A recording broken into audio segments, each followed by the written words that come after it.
The notification popped up on my laptop at 1:45 p.m. on a Tuesday, right in the middle of reviewing quarterly reports for my construction firm. A message from someone named Brian K. on LinkedIn with the subject line, "Thought you should know about Ashley." My wife's name is Ashley. I didn't recognize Brian, but his profile showed he worked at the Marriott downtown, the same hotel where Ashley claimed to attend her monthly professional development seminars for her pharmaceutical sales job. My finger hovered over the trackpad. Something in my gut twisted, that primal instinct that knows disaster before the brain catches up. I clicked. The message contained 3 photos. The first showed Ashley in the hotel bar, leaning close to a man in an expensive suit, her hand on his thigh. The second captured them entering an elevator, his arm around her waist. The third was time-stamped from last week. Ashley walking through the lobby at 11:43 a.m., wearing the navy dress she'd worn to her seminar that Thursday. "I'm a bartender at the hotel," Brian's message read. "I've seen your wife here every third Thursday for the past 6 months with the same guy. Different room each time, but always the same pattern. I found your info through her Facebook, saw the family photos. I've got 2 kids myself. Figured you deserve to know. I can provide more details if needed." The office walls seemed to close in.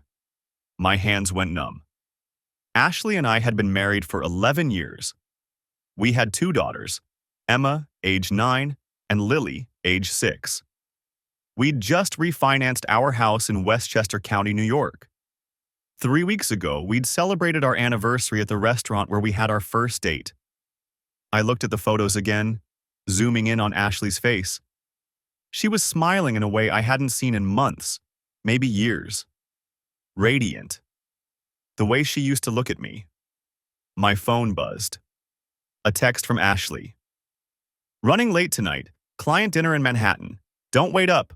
Love you." The casual lie, delivered with a heart emoji. I sat back in my leather chair, staring at the ceiling tiles I'd counted 1,000 times during boring conference calls. 11 years, 2 kids, a mortgage, joint accounts. Her parents living 10 minutes away. My business that she'd helped me build from nothing. Working the books those first 3 years when we couldn't afford a real accountant. All of it potentially built on lies. How long had this been going on? 6 months, Brian said. What else had been happening that I'd missed? I thought about the new lingerie I'd found in her drawer last month. Black lace, tag still on. She'd laughed when I mentioned it, saying she'd bought it for us, but hadn't found the right moment. We hadn't been intimate in 5 weeks. The signs were all there. I'd just been too stupid, too trusting, too buried in work to see them. I replied to Brian, "Thank you. Can we talk? What's your number?" He responded within 30 seconds. I called immediately. Brian speaking. His voice was cautious, careful. "This is Tyler Bennett. You just sent me photos of my wife." "Yeah, man. Look, I'm sorry to be the one to..." "How certain are you it's the same guy every time?" 100%. Tall, maybe 6'2", dark hair going gray at the temples. Always wears expensive suits. Armani looks like. Drives a black Mercedes S-Class. They meet at the bar first, have 1 drink, then head upstairs. She usually leaves around 3:30. What's his name? Did he ever pay with a card you saw? Never caught his name, but I can tell you the company card he uses says Whitmore Pharmaceuticals. My stomach dropped. Whitmore Pharmaceuticals was Ashley's biggest client. She'd landed the account 2 years ago and got a massive commission bump from it. She traveled to their headquarters in New Jersey once a month for strategy sessions. Her boss, I asked. Don't know the corporate structure, man, but they're definitely not discussing business, if you know what I mean. These photos, do you have more? Different dates? I've got a few more on my phone from different weeks. Didn't want to overwhelm you in the first message. And listen, the security footage in the hotel lobby would have more, but it only keeps recordings for 90 days before it cycles over. My mind started racing, shifting from shock into planning mode. The same analytical thinking that helped me build a $3 million construction company from a pickup truck and a toolbox. Can you send me everything you have? And Brian, I need you to keep this quiet. Don't mention it to anyone at the hotel. Already planned on it. I'll send the photos now. One more thing. When's her next seminar supposed to be? Third Thursday of every month. That's 2 weeks from tomorrow. Perfect. I'll be in touch. I hung up and stared at my phone as 6 more photos came through. Different dates, same pattern. Ashley arriving, Ashley with him, Ashley leaving. In one photo, he was kissing her neck while they waited for the elevator. 11 years of marriage. 2 beautiful daughters who worshipped their mother. A life I thought was solid, stable, real. All of it was about to come crashing down. But not the way Ashley would expect. I pulled out a notepad and started writing. Names, dates, details. Everything I knew, everything I needed to find out. If Ashley wanted to destroy our marriage, fine. But she wasn't going to destroy me in the process. I had 2 weeks to prepare. 2 weeks to gather evidence, protect my assets, and make sure that when this bomb finally detonated, I'd be the one left standing. I spend the rest of Tuesday afternoon sitting at my desk, staring at those photographs until my eyes burn. Every detail matters now. The timestamps, the body language, the way Ashley leans toward him in the lobby shots, her hand touching his arm, the way he looks at her when she's not watching. I screenshot everything Brian sent and upload it to a new cloud account, one Ashley doesn't know exists. Then I delete the LinkedIn conversation and block Brian's profile. If Ashley ever checks my account, there'll be no trace. At 5:30 p.m., I drive home. The house looks exactly the same as it did this morning. Red door, white trim, the flower boxes Ashley planted last spring. Emma's bike lying in the driveway where she abandoned it after school. Nothing's changed. Everything's changed. I pick up the bike and wheel it into the garage, then stand there for a moment in the dim light. This is still my house, my equity.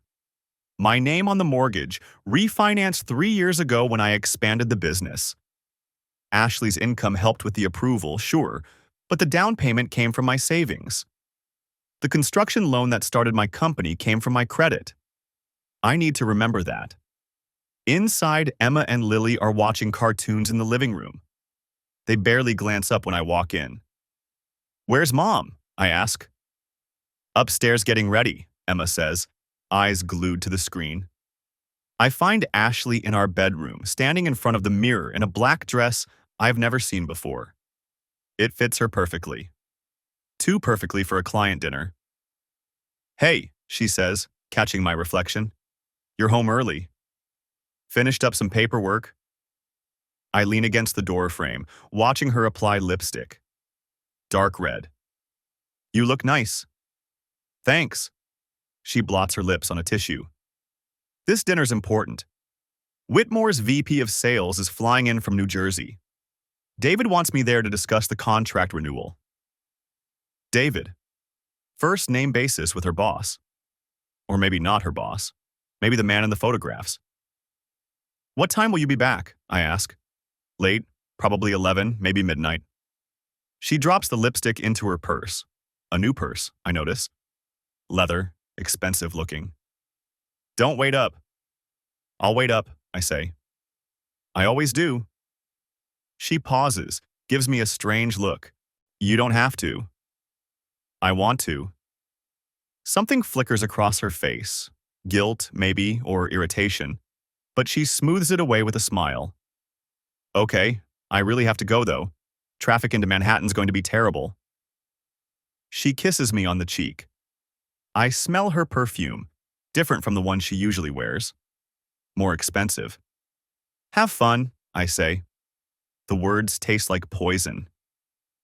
After she leaves, I feed the girls dinner. Mac and cheese from a box, apple slices, carrot sticks they won't eat. We play a board game. I help Lily with her spelling homework. I read them both stories and tuck them into bed. Normal Tuesday night routine. Except I'm watching the clock the entire time. At 8:47 p.m., I'm sitting in my home office with my laptop open. I've created a new folder labeled Project Files, Bennett Construction. Inside are all the photographs Brian sent, organized by date. I've also started a document logging everything I know. June 13th. Ashley claims PDL seminar actually meets mystery man at Marriott. May 16th. Same pattern. April 18th. Same pattern.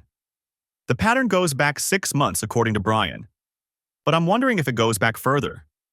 I open our joint bank account, the one we use for household expenses, and start reviewing Ashley's credit card statements. There. February 14th. Valentine's Day. A charge at a restaurant in Manhattan. La Bernardin. I was home that night with the girls because Ashley said she had a last-minute work thing. She came home at midnight with takeout Chinese food and an apology. I remember because I'd made reservations at her favorite Italian place. She'd canceled on me. My hands are shaking as I scroll further back. January, December, November. How long has this been going on? My phone buzzes. Text from Ashley. Dinner's going well. Probably won't be home until 1 a.m. Sorry. I don't respond. Instead, I open a private browser window and search for Whitmore Pharmaceuticals' corporate directory. It takes some digging. Most of it's behind a login wall, but I find a press release from last year announcing their executive team. There he is. David Cunningham, Vice President of Sales, Northeast Region. The photograph matches the man in Brian's pictures. 6'2", dark hair going gray at the temples, expensive suit. Married, according to his LinkedIn profile. 2 kids. Lives in Summit, New Jersey. I screenshot everything. Then I do something I've never done before. I go into Ashley's drawer, the one with the lingerie I've never seen her wear. I pull out every piece, lay them on the bed, and photograph them. Tags still attached on some items. La Perla, Agent Provocateur. Brands that cost more than our monthly grocery budget. When did she buy these? Where's she been wearing them? I put everything back exactly as I found it.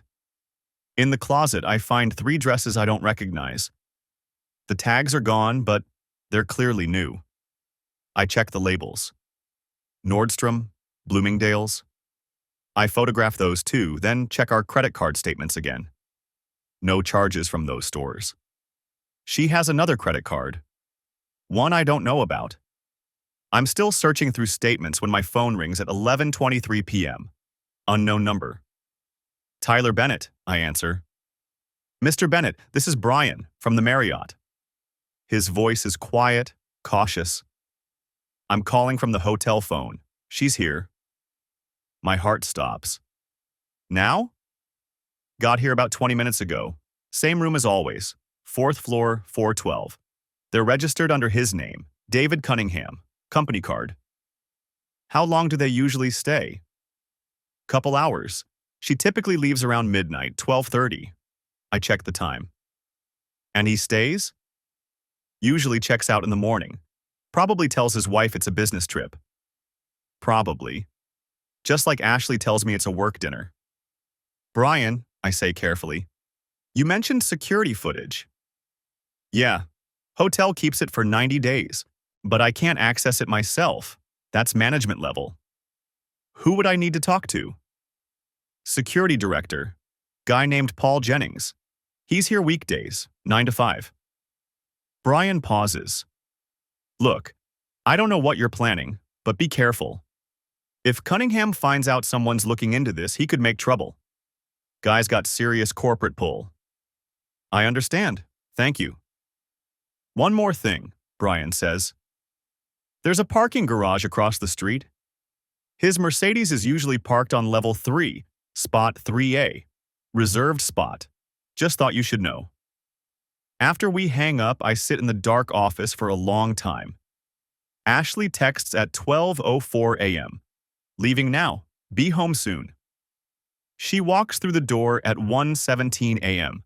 I'm sitting in the living room, lights off, watching the driveway through the window. Tyler, she jumps when she sees me. You scared me. Why are you sitting in the dark? Couldn't sleep. How was dinner? Good. Productive. She sets down her purse, slips off her heels. The VP loved our presentation. Contract renewal looks solid. That's great, I say. Really great. She studies me in the dim light from the hallway. Are you okay? Fine, just tired. Well, I'm exhausted. I'm going to shower and go to bed. I listen to the water run upstairs. 15 minutes. She's washing off the evidence, the perfume, the smell of him. When she finally falls asleep beside me at 2:30 a.m., I lie awake staring at the ceiling. Tomorrow, I'm calling Paul Jennings. Tomorrow, I'm going to see exactly how deep this goes.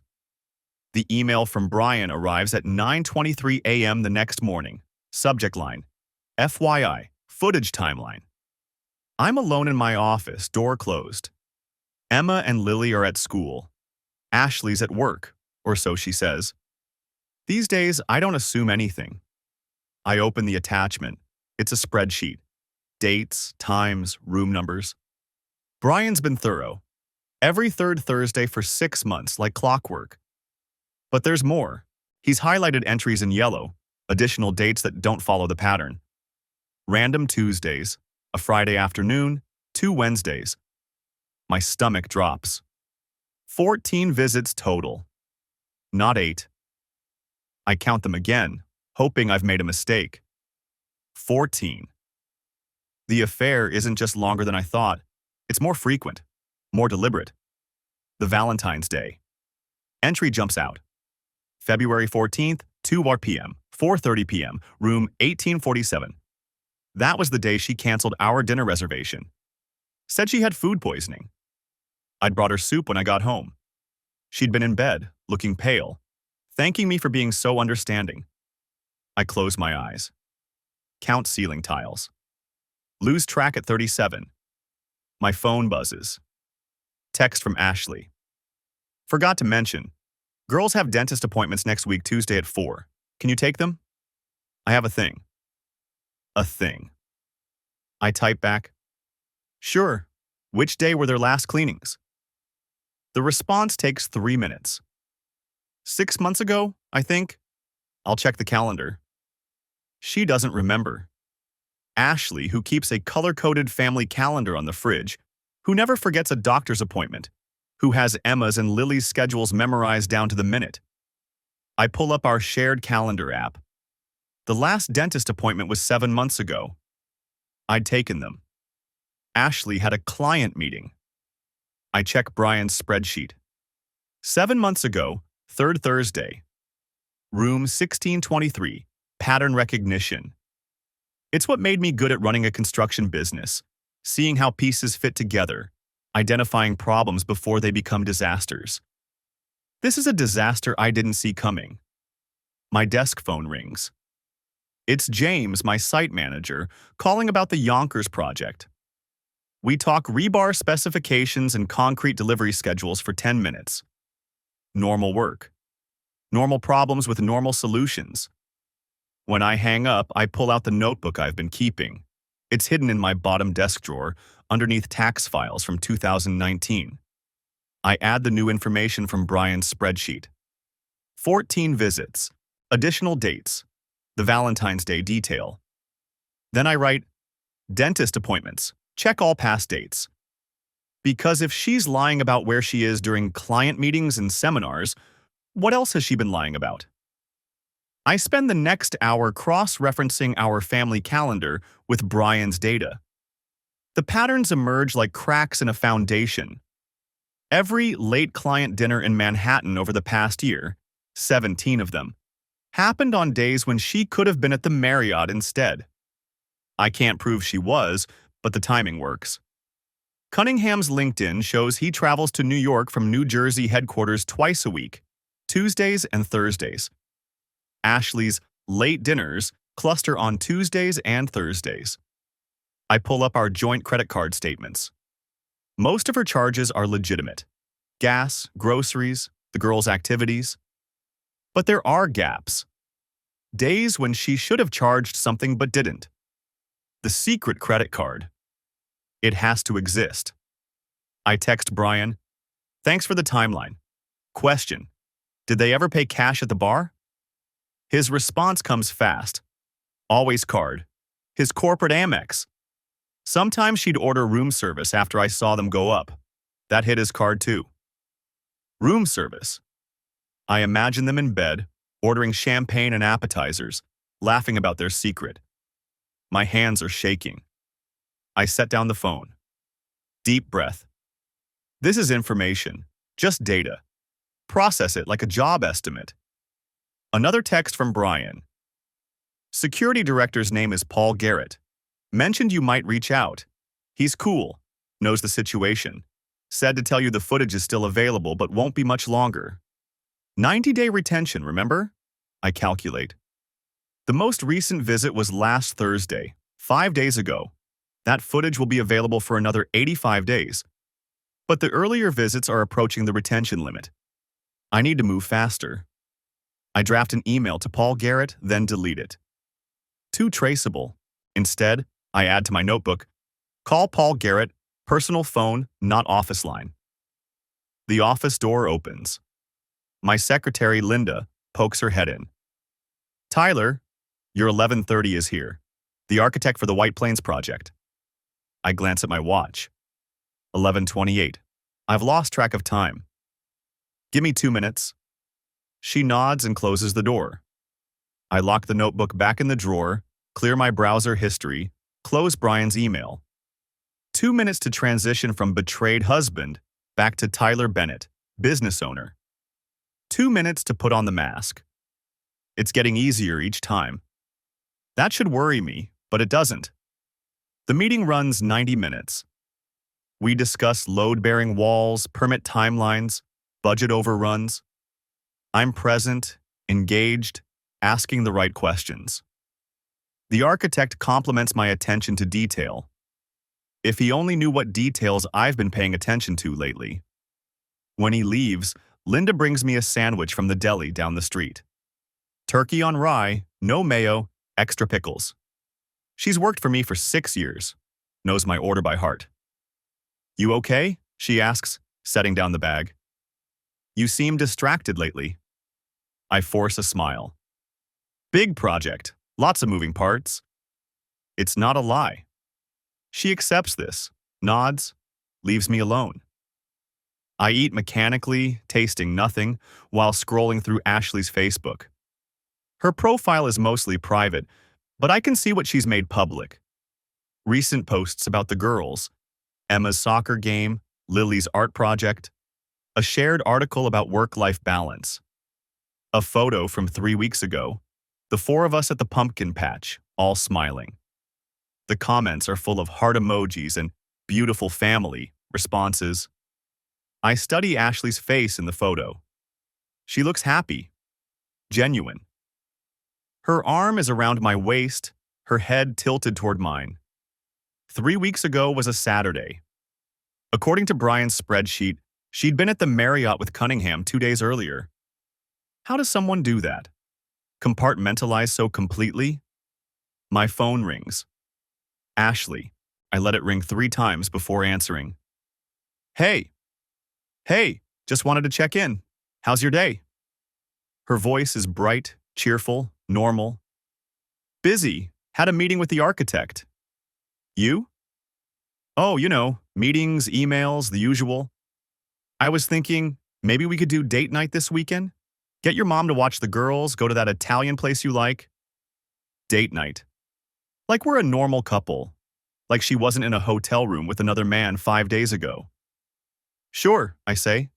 Sounds good. Perfect. I'll make a reservation. 7 okay? 7's fine. Love you, she says. The words hang in the air between us. You too, I manage. She hangs up, satisfied. I sit there, phone in hand, sandwich half-eaten on my desk. She wants date night. She wants to play happy couple while maintaining her Thursday afternoon routine with Cunningham. She wants everything: the stability of our marriage, the excitement of her affair, the family photos on Facebook, the hotel rooms in Manhattan. And until 5 days ago, she had it all. I pull out my personal phone, the one Ashley doesn't know about, purchased last week with cash. I've been transferring important photos and documents to it, creating a parallel digital life she can't access. I find Paul Garrett's number in Brian's email, transferred it this morning. The call connects on the second ring. Garrett. Mr. Garrett, my name is Tyler Bennett. Brian from your bar gave me your number, said you might be able to help me with something. There's a pause. Then, yeah. Brian mentioned you might call. You want to talk about this over the phone or in person? In person. When's good for you? I'm off tomorrow at 6. There's a coffee shop 2 blocks from the hotel. Brew Point. You know it? I'll find it. 6:15 tomorrow. Come alone. He hangs up. I add it to my regular phone's calendar as supplier meeting, 6:15 p.m. Ashley checks my calendar sometimes, making sure our schedules align for the girls' activities. Everything has to look normal, routine, unsuspicious. I'm learning to lie by omission. Ashley's been doing it for months, maybe longer. Turns out it's not that hard once you commit to it. My office phone rings again. Work. Always work. I answer it, slide back into business mode, discuss lumber deliveries and inspection schedules. Normal problems. Normal solutions. 24 hours until I meet Paul Garrett. 24 hours until I see exactly what Ashley's been doing in those hotel rooms. The evidence is building, piece by piece, photo by photo, and Ashley has no idea. The conference room at the Marriott smells like industrial carpet cleaner and stale coffee. Paul Garrett sits across from me, a manila folder thick with papers resting between his hands. He's mid-50s, former NYPD, with the kind of weathered face that's seen enough human stupidity to fill a library. Mr. Bennett. He slides the folder toward me. Everything you asked for. I flip it open. The first page is a printout. A grid of dates and times, cross-referenced with room numbers. My eyes catch on February 14th. Room 1847. Check-in, 7:23 p.m. Check-out, 11:42 p.m. 4 hours and 19 minutes while I sat at home with Emma and Lily, watching them make Valentine's cards for their mother, who was supposedly vomiting in our bathroom. The footage is on this. Garrett pushes a USB drive across the table. Lobby camera, elevator bank, hallway outside the room. 6 months worth. Every visit your wife made. We keep everything for a year. I appreciate this. I've got daughters. He leans back in his chair. What you do with this information is your business, but I've seen this story play out before. Document everything. Don't confront until you're ready. I'm not ready yet. Good. He taps the folder. One more thing you should know. The room charges, they're not on your credit cards, right? Right? They're on a corporate card, Whitmore Pharmaceuticals. The company's been booking that room twice a month for the past 18 months, not 6. Your bartender friend only started working here 6 months ago, so he wouldn't have known about the earlier visits. The room tilts slightly. 18 months, not 6. The booking pattern changed about 6 months ago, Garrett continues. Before that, it was always the third Thursday. Then it became more random, different days, different times. Like someone got more confident or careless. I close the folder, my hands steady, even though my pulse is hammering. Anything else? Yeah. He pulls out another sheet. I ran the corporate card number through our system. Same card's been used at 3 other hotels in the area. Different properties, same pattern. Always a room, always charged to Whitmore Pharmaceuticals. 3 other hotels. I can get you the records from those properties too if you want. I've got contacts. I want them. He nods. Give me 48 hours. I'm back in my truck, USB drive in my pocket, when my phone buzzes. Ashley. Picking up Emma from soccer. Lily's at Madison's house. I'll grab her around 6. What do you want for dinner? I stare at the message. The casual domesticity of it. The normalcy. Whatever you want. I'll be home by 7.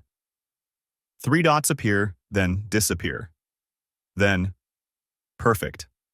Love you. I don't respond. The storage unit I rented is in Yonkers, 20 minutes from our house. Unit 243, climate-controlled, paid for in cash using money I pulled from the safe in my office. Ashley doesn't know about the safe. She doesn't know about a lot of things. I've set up a card table and a folding chair inside. On the table, a laptop that's never connected to our home network, a printer, and a growing stack of evidence. I plug in Garrett's USB drive. The footage starts with the lobby. Black and white. Timestamp in the corner. January 18th, 7:14 p.m. I watch Ashley walk through the revolving doors. She's wearing a dress I don't recognize. Black, fitted, definitely not something she'd wear to a professional development seminar. Her hair is down, styled. She's carrying a small overnight bag. David Cunningham is already there, waiting near the elevators. He's in a suit, no tie. When Ashley reaches him, he puts his hand on the small of her back. Not a professional gesture.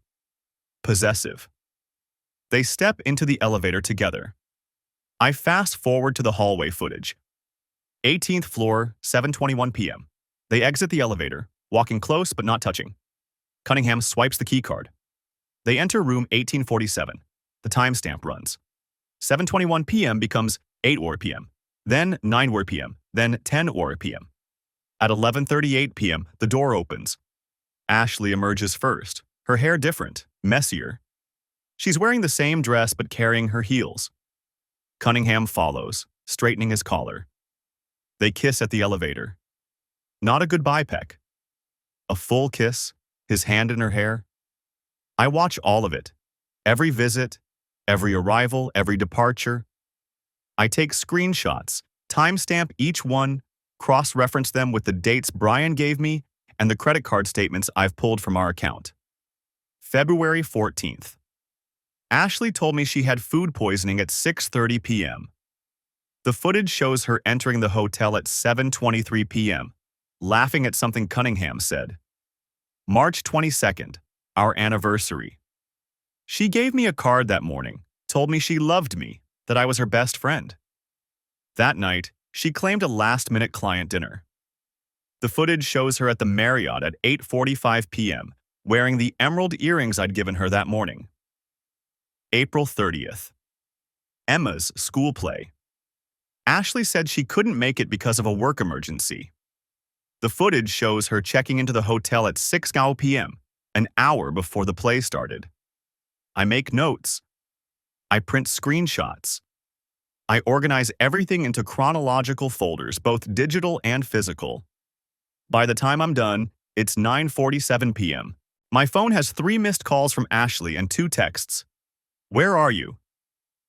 Getting worried. Call me. I dial. She answers on the first ring. Tyler, Jesus, I was about to call the police. Sorry, got caught up reviewing blueprints for the Torres project. I use the name deliberately, testing. She doesn't notice. Lost track of time. You need to eat. I saved you a plate. I'll grab something on the way home. Don't wait up. Okay? A pause. Everything all right? Fine, just tired. Get some rest. Love you. Yeah. I hang up before she can say anything else. The next morning, I'm at my office by 6. I've got a meeting with my accountant at 8. Not the one Ashley and I use for our joint taxes, but a new one. Someone she doesn't know. His name is Jeff Palmer, recommended by a colleague who went through a divorce 3 years ago. Palmer's office is in White Plains, nondescript building, 3rd floor. Mr. Bennett. He shakes my hand, gestures to a chair. I understand you need some financial planning assistance. I need to understand what I own and what my wife can access. He doesn't blink. Let's start with assets. I walk him through it. The construction company, sole proprietorship, my name only, valued at approximately $3 million. Our house, jointly owned, worth about $850,000 with $320,000 left on the mortgage. 2 cars, both paid off. Joint checking and savings accounts totaling $94,000. My 401k, about $380,000. Ashley's 401k, around $60,000. Any debt besides the mortgage? None. Credit cards? We have 2 joint cards. I pay them off every month. But I think she might have a card I don't know about. Palmer makes a note. We can find out. I'll need authorization to pull credit reports. Whatever you need. Okay, here's what we're going to do. He opens a file on his computer. First, we're going to get a complete picture of your financial situation. Everything you know about and everything you don't. Then we're going to protect what we can before you file. I haven't decided if I'm filing. He gives me a look that says he's heard this before. Mr. Bennett, you're here because you're planning for a divorce. Maybe you don't file tomorrow, maybe not next month, but you're going to file. So let's make sure you're protected when you do. What do I need to do? First, stop depositing money into joint accounts. Open a separate account at a different bank, one your wife has never used. Route your business income there. Second, document everything. Every asset, every expense, every dollar that comes in or goes out. Third, don't make any large purchases or transfers. Don't give her ammunition to claim you're hiding assets. I'm not hiding anything. I just don't want her taking what I've built. New York is an equitable distribution state, not community property. That means the court divides assets fairly, not necessarily 50-50. Your business, if you can prove you built it before the marriage and she didn't contribute, might be mostly yours. But the house, the joint accounts, retirement funds, those are marital property. I already know this. I've spent the past week reading New York divorce law until my eyes burned. What about her affair? Does that matter? Not for asset division. New York is a no-fault divorce state. But it can matter for custody and spousal support, especially if you can prove she's been neglecting the children or spending marital funds on the affair. The lingerie, the unexplained absences, Emma's school play. I can prove it. Then document everything, and I mean everything. I'm walking to my truck when my phone buzzes. Unknown number. Tyler Bennett. Mr. Bennett, this is Paul Garrett. I've got those records from the other hotels. Can you meet me this afternoon? What time? 3 o'clock, same place. I'll be there. The call comes at 9:47 a.m. on Thursday. I'm in my office reviewing the Patterson project budget when my phone lights up. Unknown number. I almost let it go to voicemail, but something makes me answer. Mr. Bennett, this is Detective Lisa Warren with the Westchester County Police Department. My stomach drops. Emma. Lily. The school. 1,000 scenarios flash through my mind in the second before she continues. I need you to come down to the county morgue. There's been an incident involving your wife's identification. The world tilts. What kind of incident? A woman was found deceased early this morning. She was carrying identification with your wife's name. We need you to make a formal identification. My mouth goes dry. Where's Ashley now? That's what we're trying to determine, sir. Can you come down immediately? I'm already grabbing my keys. I'm on my way. The drive takes 17 minutes. I don't remember any of it. Detective Warren meets me in the lobby, mid-40s, dark hair pulled back, eyes that have seen too much. She extends her hand. Thank you for coming so quickly. Where's my wife? The words come out harder than I intend. That's what we need to establish. The deceased was found in a vehicle accident on Route 287 at approximately 3:15 this morning. Single car collision. She was carrying a driver's license and credit cards in the name of Ashley Marie Bennett. Ashley's middle name. Her license. My chest tightens despite everything I know, everything I've discovered over the past 2 weeks. I need to see her. Warren leads me through a series of corridors that smell like disinfectant and something else I can't identify. Don't want to identify. We stop outside a door marked Viewing Room. Mr. Bennett, I need to prepare you. The injuries were significant. We're asking you to focus on identifying features, jewelry, clothing, any distinguishing marks. I nod. Can't speak. She opens the door. The body on the table is covered with a sheet, only the face visible. Warren pulls it back slightly. It's not Ashley. Relief hits me so hard I have to grab the edge of the table. Then confusion. Then a cold, creeping dread that has nothing to do with grief and everything to do with the implications. That's not my wife. Warren's expression doesn't change. You're certain? Completely certain. I've never seen this woman before in my life. The woman on the table is younger than Ashley, maybe late 20s, early 30s. Blonde hair, though darker at the roots.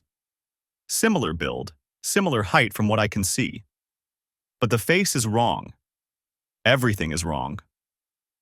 But she has your wife's identification, Warren says carefully. So I gathered. I step back from the table. Where's Ashley? Have you contacted her? We tried the number on file. No answer. That's why we called you. I pull out my phone, dial Ashley's number. It rings 4 times, goes to voicemail. I try again. Same result. When did you last see your wife, Mr. Bennett? This morning, around 7:30. She left for work. And she works where? Whitmore Pharmaceuticals. She's a sales rep. The words taste like ash. Warren makes a note. We'll need to verify that. Do you know what vehicle she was driving? Her Lexus, Silver RX 350. I recite the license plate from memory. The deceased was driving a Honda Accord, also silver. Registered to a Karen Phillips at an address in Yonkers. Karen Phillips. The name means nothing to me. I don't understand, I say, though pieces are starting to click together in ways I don't like. How did this woman get Ashley's license? Her credit cards? That's what we're trying to determine. Warren gestures toward the door. Let's talk in my office. I follow her back through the corridors, my mind racing. Ashley's identification on a dead woman. Ashley not answering her phone. The affair, the secret life, the lies stacked on lies. What else has she been hiding? Warren's office is small, cluttered with case files and coffee cups. She motions me to a chair and sits behind her desk. Mr. Bennett, I need to ask you some questions about your wife's recent behavior. Has she mentioned losing her wallet or having her identity stolen? No. Any unusual financial activity? Strange purchases? Missing money? I think about the secret credit card I haven't found yet, the lingerie receipts, the hotel bills I've been documenting. Nothing she's mentioned to me. Has she seemed distressed? Worried about anything? She's been working a lot. Late nights, business trips. The lies come easily now. I've had practice. Warren studies me. When you called her number just now, did it ring or go straight to voicemail? It rang. So her phone is on, just not being answered. She makes another note. Mr. Bennett, I'm going to be direct with you. A woman is dead carrying your wife's identification. Your wife isn't answering her phone. We need to locate her immediately, both to verify her safety and to understand how her identity ended up with the deceased. I understand. Is there anywhere she might go? Family, friends, a second residence? I think about David Cunningham, about the Marriott and the other hotels Paul mentioned, about all the places Ashley has been that I'm not supposed to know about. Her parents live in Connecticut, her sister's in Boston. She has friends from work, but I don't know all their names. We'll need contact information for all of them. Warren slides a notepad across the desk. Write down everything you can think of: phone numbers, addresses, social media accounts. I start writing. Her parents' landline, her sister's cell, the names of the co-workers I've met at company events. I don't write David Cunningham's name. Not yet. Does your wife have any connection to Yonkers? Warren asks. Not that I know of. The address where the Honda is registered: 432 Maple Street, apartment 3B. Does that mean anything to you? No. Warren's phone buzzes. She glances at it, frowns. Excuse me a moment. She steps out of the office. I sit there, surrounded by case files and the institutional gray walls, trying to make sense of this. A dead woman with Ashley's ID, an address in Yonkers. A Honda Accord registered to someone named Karen Phillips. My phone vibrates. Text message from an unknown number. Stop looking. I stare at the screen. Before I can process it, another message. You don't know what you're dealing with. Then a third. Walk away while you still can. Warren returns. We've got officers heading to your wife's workplace now. We'll also... She stops, seeing my face. What's wrong? I show her the messages. Her expression hardens. When did these come in? Just now, while you were out of the room. She photographs my screen with her own phone. We'll trace these numbers. Don't respond to them. Don't delete them. She pauses. Mr. Bennett, is there something you're not telling me? The question hangs in the air. I could tell her everything about the affair, the evidence I've gathered, the storage unit full of documentation, about David Cunningham and the hotels and the lies. But something stops me. Those text messages. The dead woman with Ashley's ID. The pieces don't fit the pattern I've been tracking. This is something else. Something bigger. No, I say. Nothing. Warren doesn't look convinced, but she nods. We'll need you to stay available. Don't leave the area. If your wife contacts you, call me immediately. She hands me her card. I take it, stand to leave. Mr. Bennett? Warren's voice stops me at the door. Whatever's going on here, we will figure it out. But it'll go a lot faster if you're honest with us.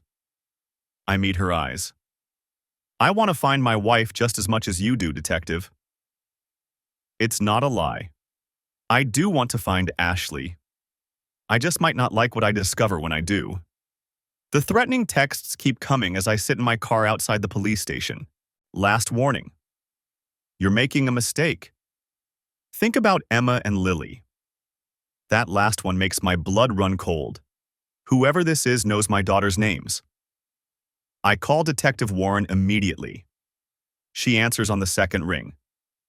Mr. Bennett, did you remember something? I'm getting threatening texts. Anonymous number. They started when I was in your office. I read them to her, my voice tight. The last one mentions my daughters by name. Forward them to me right now. I'm putting a patrol car on your house. Ashley's still not answering. Her phone's on, but she won't pick up.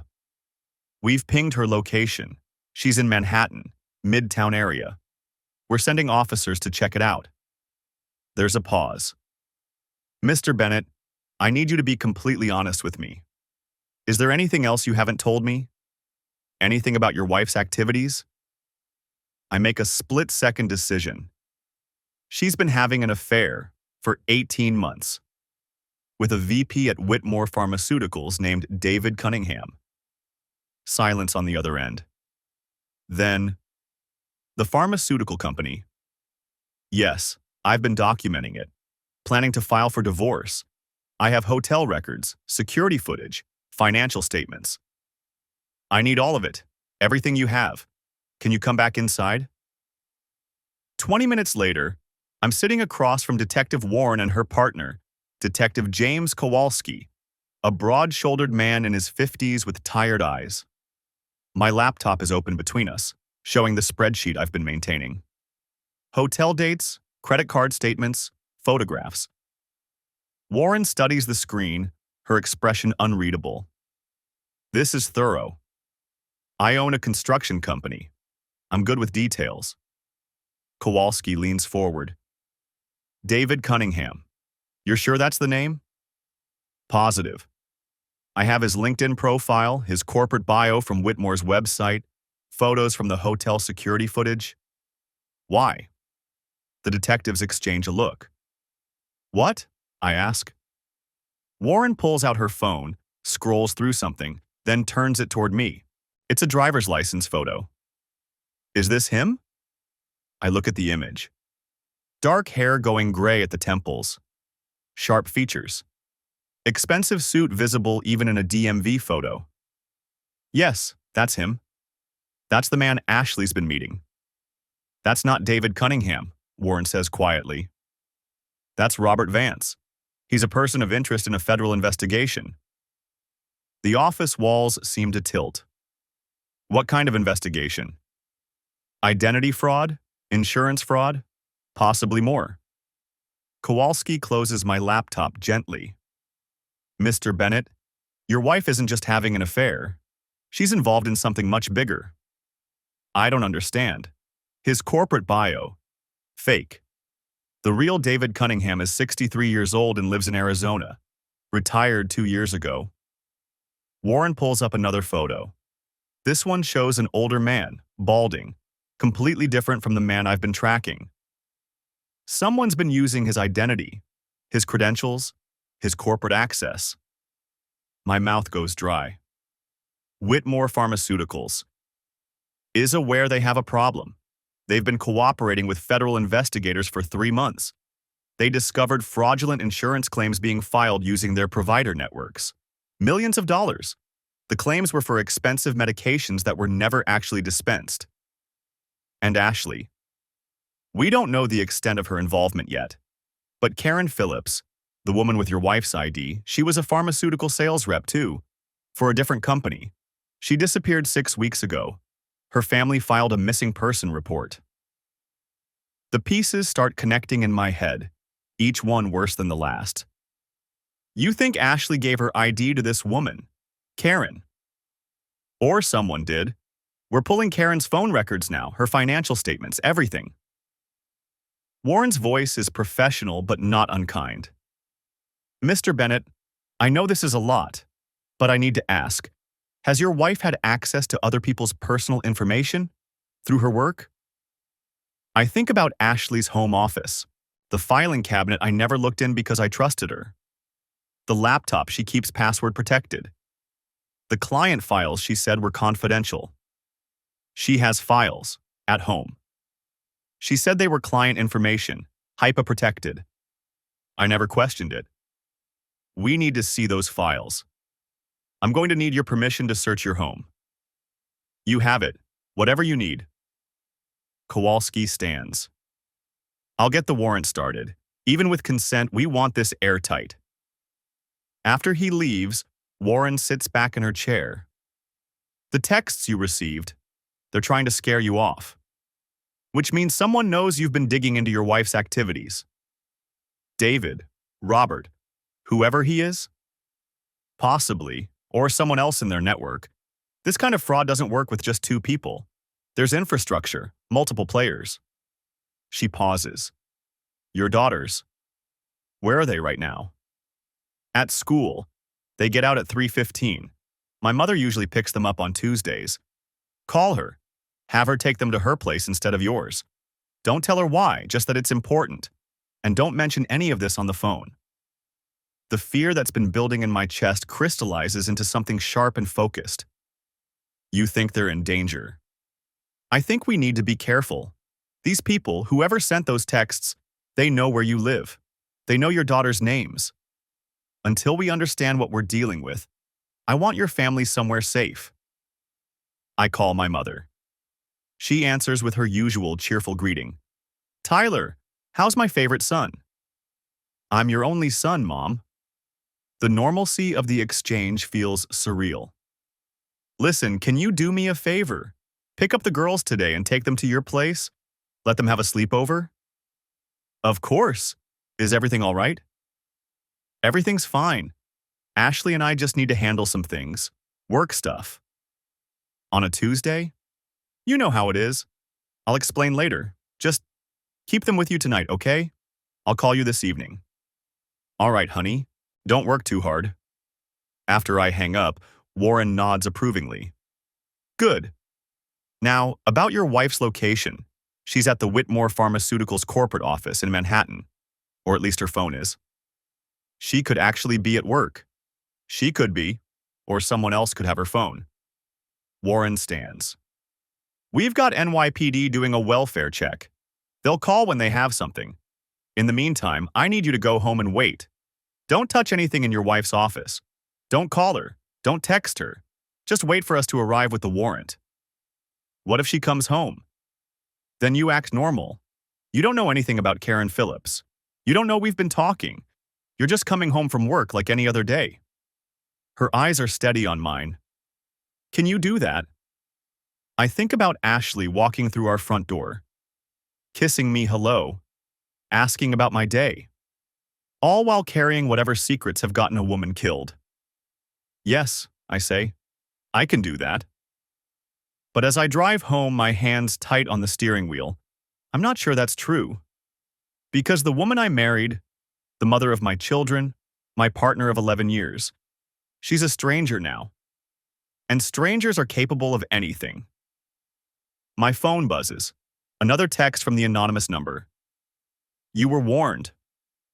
Then, a moment later, a photo loads. It's my house, taken from across the street. The angle shows my front door, my driveway, Ashley's car parked in its usual spot. The timestamp says it was taken 15 minutes ago. I'm 10 minutes from home. I press the accelerator and call Detective Warren back. The phone buzzes again before I can process the photo of my house. Another text from the same blocked number. We need to talk, face to face, come alone. Then an address in Yonkers, an industrial area near the waterfront. I stare at the screen. Every instinct screams trap. But whoever sent this knows where I live, knows my daughter's names, has been watching my house for who knows how long. Detective Warren is still talking, her voice pulling me back. Mr. Bennett, are you listening? Someone just sent me a location, I say. Wants to meet. She's on her feet immediately. Show me. I hold up my phone. She photographs the screen with her own device, then makes a call. I need a tactical team and surveillance on this address. Now. She covers the phone. You're not going anywhere near that location. They're watching my house. They know, which is exactly why we're sending units to your home right now. Your daughters are at school? I nod. Until 3:15. We'll have plainclothes officers positioned around the school and your house before pickup time. Detective Reeves will coordinate with you on the security details. She's already moving toward the door. Stay here. Don't respond to any more messages. She leaves. Reeves stays, making calls, organizing protection for Emma and Lily. I sit there listening to him arrange surveillance teams and patrol routes, and all I can think about is that photo, taken 15 minutes ago. Someone standing on my street, pointing a camera at my house, at the windows where my daughters sleep. My phone rings. Unknown number, but not blocked this time. I show Reeves. Answer it, he says. Put it on speaker. I accept the call. Hello. Tyler. Ashley's voice. Not the smooth, controlled tone I've heard for 11 years. This is raw, frightened. Tyler, please, you have to listen to me. My throat tightens. Where are you? I can't tell you that. I can't. Her breath catches. Are the girls okay? They're fine. No thanks to you and your friends sending threatening texts. What? Tyler, I didn't send you anything. What texts? Reeves is recording this on his phone, gesturing for me to keep her talking. Someone's been watching the house, I say. Sent me photos. Mentioned Emma and Lily by name. The silence stretches so long I think she's hung up. Then, oh God, Tyler, you need to get them somewhere safe, right now. The police are already... The police can't protect you from these people. Her voice rises, panicked. You don't understand what you're dealing with. Robert, there are people involved who won't hesitate to. Then tell me what's going on. Tell me the truth for once in your life. Another pause. Background noise on her end. Traffic, maybe. Voices. I can't do this over the phone, she says finally. Meet me. Just you. No police. That's not happening. Tyler, please. I know you hate me right now, and you should, but I need to explain. There are things you don't know. Things about Robert, about what he's capable of. Her voice drops. Karen Phillips is dead because of me. My hands go cold. What do you mean? I gave her my ID. I thought if she used it to access the pharmaceutical databases, they'd trace it back to me if anything went wrong and I could claim someone stole my credentials. I didn't know Robert would. She's crying now. I didn't know he'd kill her. Reeves is typing rapidly on his phone, probably relaying this to Warren. Ashley, where are you? Let us bring you in. We can protect you. You can't. Robert has connections everywhere. Police, federal agents, judges. The fraud scheme, it's just the surface. There's money laundering, blackmail, politicians on the payroll. She stops abruptly. I have to go. Wait. There's a storage unit in White Plains. Unit 247 at the Secure Store on Mamaroneck Avenue. My name on the account. Everything you need is there, documents, recordings, account numbers. Take it to the FBI, not local police. And Tyler? Her voice softens. I'm sorry for all of it. Tell the girls I love them. The line goes dead. I sit there staring at my phone. Reeves is already calling Warren, repeating everything Ashley said. Within minutes, the room fills with people. More detectives, someone from the FBI field office, a tech specialist trying to trace Ashley's call. The FBI agent is a woman in her 40s, sharp-eyed, no nonsense. Agent Christine Bowman.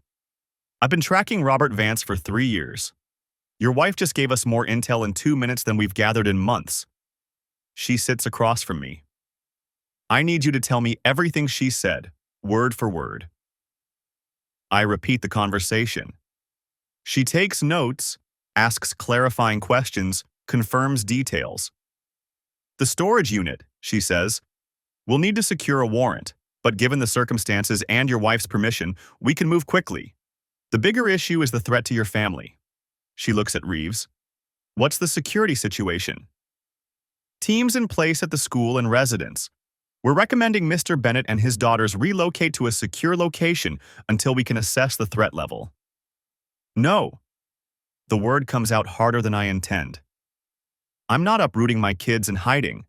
You want to put security on us, fine. But Emma and Lily are not leaving their home, their school, their normal life because of Ashley's choices. Agent Bowman studies me. Mr. Bennett, if Robert Vance is involved in what your wife described, we're talking about organized crime connections. These aren't people who make empty threats. Then arrest him. We're working on it. He's been off-grid since yesterday. No credit card usage, no phone activity, no sightings. He knows we're closing in. But he had time to have someone photograph my house this morning. She nods slowly, which suggests he has resources and people we haven't identified yet. All the more reason to take precautions. My phone buzzes. Text from the school. Reminder, parent-teacher conferences this Thursday, 3 to 7 p.m. Please confirm your time slot. Thursday, 2 days away. Normal life, continuing like nothing's wrong. I need to pick up my daughters in an hour, I say. What's the plan? Reeves pulls out a tablet, shows me a map with marked positions. Plainclothes officers here, here, and here. Unmarked car following you home. Another team at your house. We're installing security cameras and panic buttons today. Your neighbors will think you're upgrading your home security system. What do I tell Emma and Lily? As little as possible, Agent Bowman says. Kids that age don't need to know details. Just that there's been some trouble and police are making sure everyone's safe. I think about Emma, 9 years old and sharp as a blade. She'll know something's wrong the moment she sees my face. Lily will follow her sister's lead, the way she always does. I want to see what's in that storage unit, I say. We'll execute the warrant this afternoon, Bowman replies. You'll be briefed on the contents, but you won't have direct access until it's been processed as evidence. It's in my wife's name. She gave permission. It's also potentially evidence in a federal investigation. We do this by the book.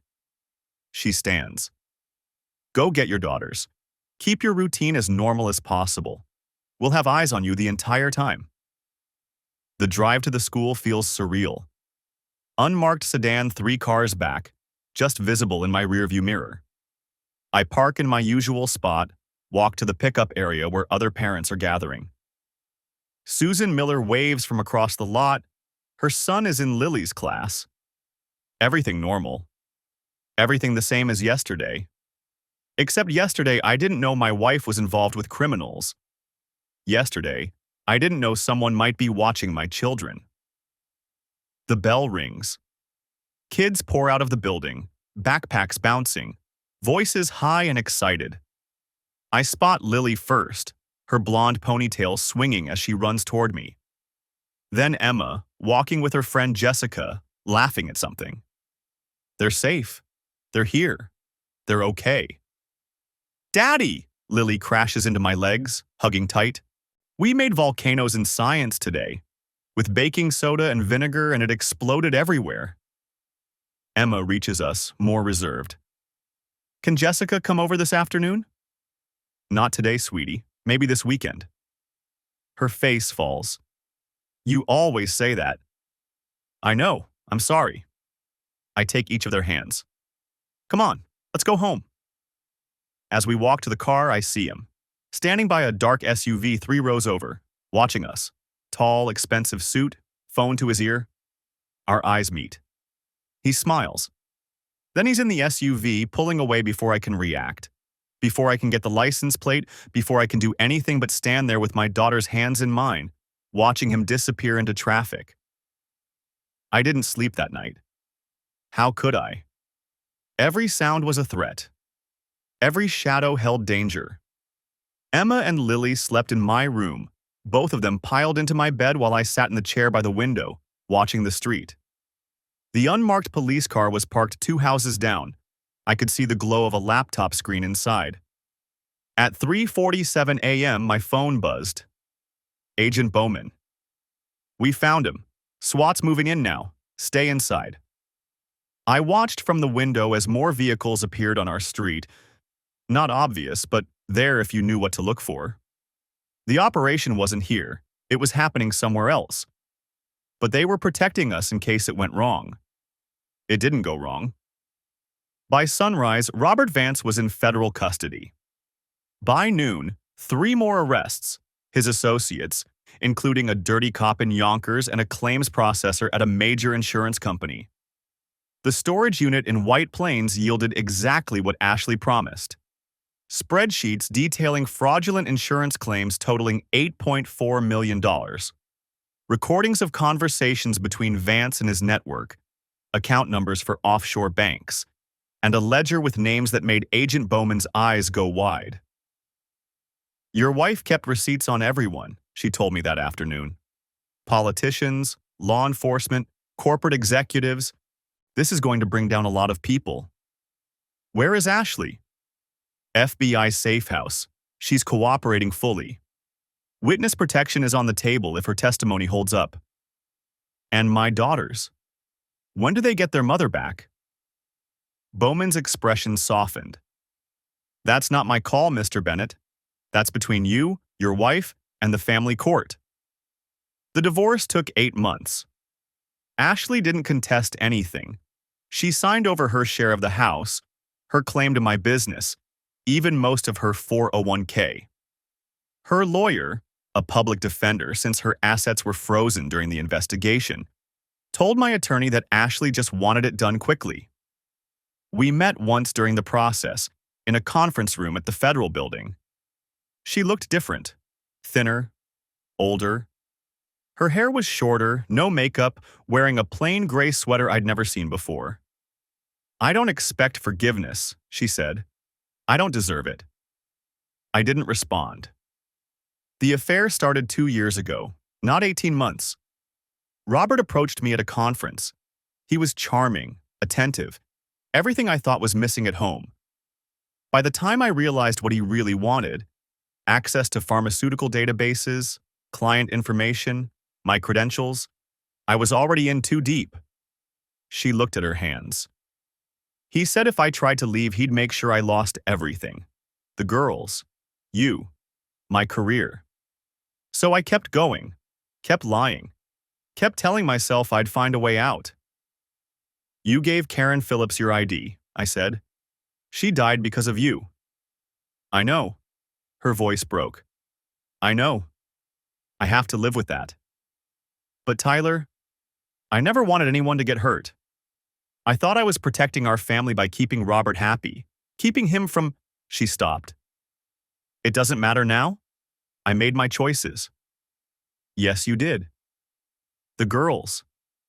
Are they okay?" "They're confused, angry. Lily cries at night. Emma won't talk about you at all." Ashley wiped her eyes. "Tell them I love them, when they're ready to hear it." "Maybe someday," I said, "but not from me."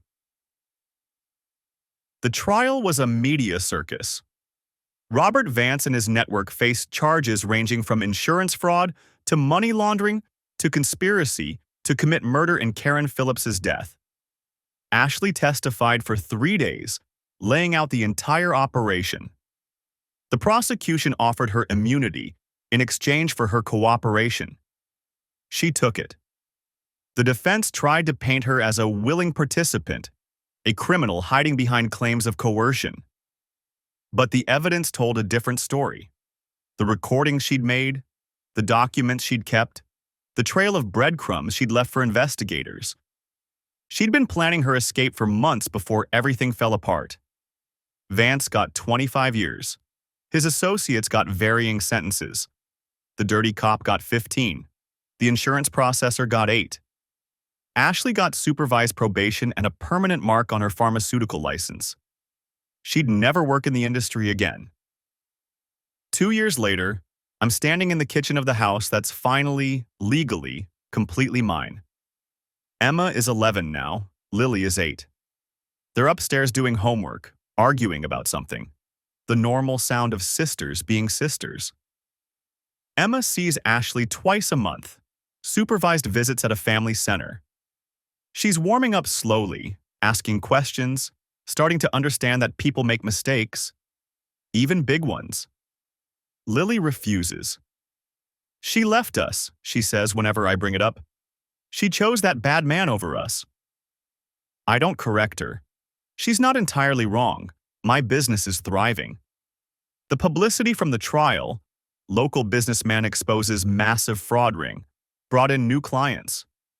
I hired 2 more project managers and moved into a bigger office. The construction company that started in a pickup truck now employs 47 people. I've been on 3 dates in the past year. One woman, a teacher named Rachel, has become something like a friend. We have coffee sometimes. She makes me laugh. Emma and Lily like her. It's not love.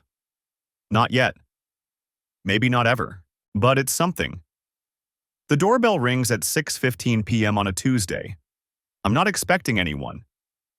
Through the window, I see Ashley standing on the porch, hands in her jacket pockets, looking nervous. I open the door but don't invite her in. "I know I'm not supposed to be here," she says quickly. "I know it violates the custody agreement. But I needed to. I'm moving to Oregon. There's a job, administrative work at a medical clinic, fresh start." "When?" "Next week." She looks past me, toward the stairs where she knows the girls are. "I wanted to say goodbye. To them. To you. They're doing homework." "I know, She pulls an envelope from her pocket. "This is for them. Letters. 1 for each of them and 1 for when they're older. 18 maybe." when they can understand better. She hands it to me. I'm not asking you to forgive me, Tyler. I'm just asking you to give them these when the time is right. I take the envelope. Our fingers don't touch.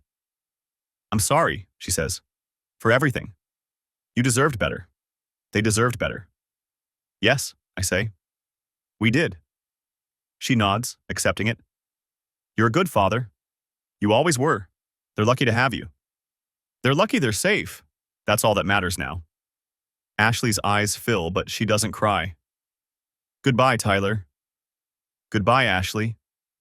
I watch her walk to her car, not the Lexus that was sold to pay legal fees, but a 10-year-old Honda. She doesn't look back. Upstairs, Emma appears at the top of the stairs. Was that Mom? Yes. Why didn't she come in? She's moving away, to Oregon. She came to say goodbye. Emma processes this, her face unreadable. Did she ask about us? Always. She always asks about you. Oh. She disappears back into her room. I stand there holding the envelope, feeling the weight of the letters inside. 3 chances for Ashley to explain herself to the daughters she lost. 3 attempts at redemption that may or may not ever be read. I put the envelope in my desk drawer, in the folder labeled Important Documents. Someday, when Emma and Lily are ready, I'll give them the choice. But not today. That night, after the girls are asleep, I sit in my office looking at the photograph on my desk. It's recent. Emma, Lily, and me at the beach last summer. We're all smiling, genuinely happy. The sun is setting behind us, painting everything gold. There's an empty space in the frame where a 4th person might have stood. I don't miss Ashley. I miss the idea of her, the partner I thought I had, the family I thought we'd built. But that was always an illusion. The real Ashley was someone I never knew. The real family is the one in this photograph. 3 people who survived a storm and came out stronger.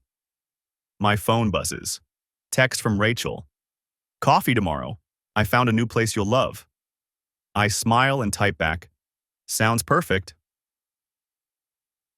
3 years after that. Emma is 14. She writes letters to Ashley sometimes, stilted and formal, but it's communication. Progress. Lily is 11. She still refuses contact, but she's stopped saying she hates her mother. That's progress too. Rachel and I got married last spring. Small ceremony, just family and close friends. The girls were bridesmaids. They call her Rachel, not Mom, and that's fine.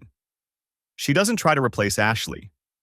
She's just herself, steady, kind, present. The construction company expanded again. We're working on a major commercial project in Stamford. I hired a CEO to handle day-to-day operations so I can spend more time at home. I learned something through all of this. You can't control what other people do. You can't stop them from lying, from betraying you, from making choices that blow up everything you've built. But you can control how you respond. You can choose to protect what matters. You can choose to rebuild. Ashley made her choices. I made mine. She chose deception. I chose truth. She chose a criminal over her family. I chose my daughters over revenge. She lost everything. I kept what mattered most.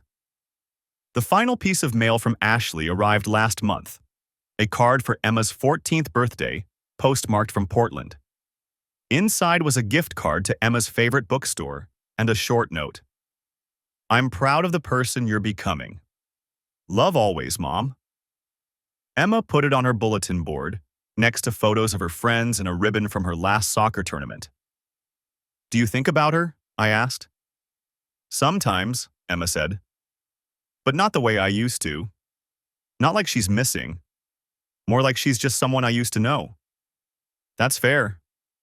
Dad? She looked at me with those serious eyes that are so much like mine. I'm glad you found out about everything. I'm glad you protected us. I'll always protect you, both of you. That's my job. I know. She hugged me. You're really good at it. The moral of this story isn't complicated. Trust is earned through actions, not words. Love isn't enough if it's built on lies. And when everything falls apart, what matters is what you do next. Ashley chose the easy path. The affair, the excitement, the escape from responsibility. When it led to disaster, she chose survival over integrity. I chose the hard path. Documentation, patience, legal process. When disaster struck, I chose my children over everything else. In the end, we both got what we chose. She got a new life in Oregon, estranged from her daughters, working an administrative job that pays a fraction of what she used to make. She got freedom from consequences through witness protection, but she lost her family. I got full custody, a thriving business, a new marriage built on honesty, and two daughters who know their father will always put them first. Some people would say I won. Others might say there are no winners in divorce, especially when children are involved. But I know the truth. I didn't win because Ashley lost. I won because when everything fell apart, I made the right choices. I protected my children. I built a new life on a foundation of truth instead of lies. And every night when I tuck Emma and Lily into bed, when I see them happy and safe and growing into remarkable young women, I know that's the only victory that ever mattered. The screenshot that changed everything didn't destroy my life. It saved it. And that's enough.